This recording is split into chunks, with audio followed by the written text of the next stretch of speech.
Guys, welcome back to the third ever video of The Mandalorian 19. We got the classic Simpson wall behind us again, which is always nice. And we're going to be reviewing Star Wars episode number 3, and I'll give you my rundown and opinion on it. So, last episode we reviewed episode number 4, and number 3 I think personally is better. I find I connect with it more. I watched it a lot more, like countless times than I was reviewing it. And it has some of the best quotes. It has Obi-Wan's famous line, like, "I have the high ground," and like the General Grievous fight, among many other things, and the final transformation of Anakin into Darth Vader, one of the most menacing villains of all time, or is the most menacing villain in my opinion. And it has like Order 66, which was a huge thing in that whole universe that happened, and it's another thing that will go down in like another cinematic history. It's one of the best movies. It has Hayden Christensen as Anakin, who is an amazing actor and one of my favorites.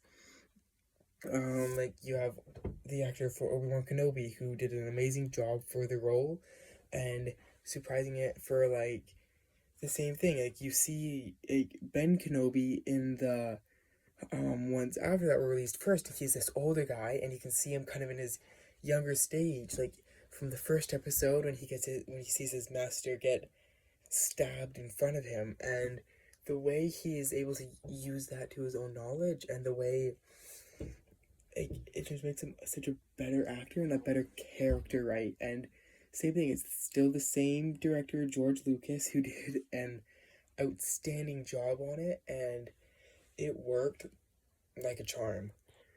And personally, I think another thing that worked really well is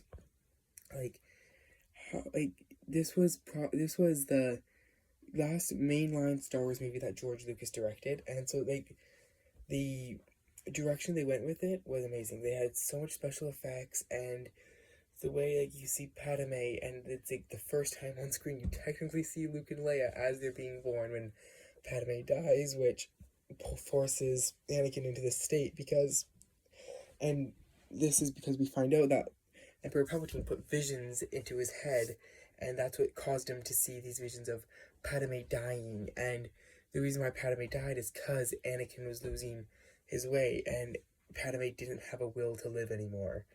And just the character arc of that, and the way it starts the movie, he's this normal, sane guy, and at the end, he's murdering children.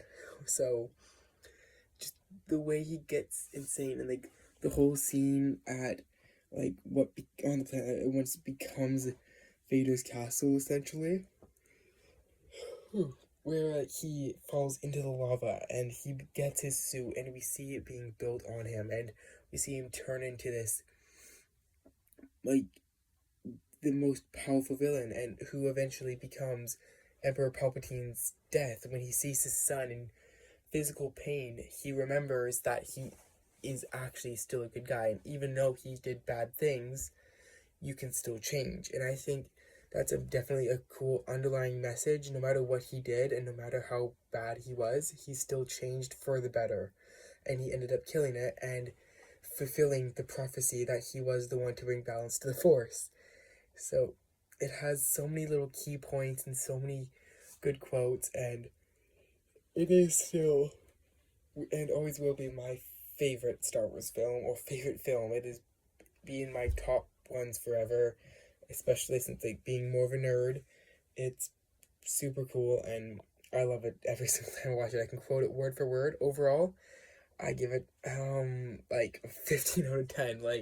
It highly surpasses the first Star Wars movie. The reason the first one got such a high review is because it was the first Star Wars movie that ever came out in theaters, and the reason why this one's getting so much, I have to put it higher somehow, because it is my favorite. I've watched it countless times, and seen all the actors, and seen how they use non-diegetic sound, and everything. Super cool. 10 out of 10.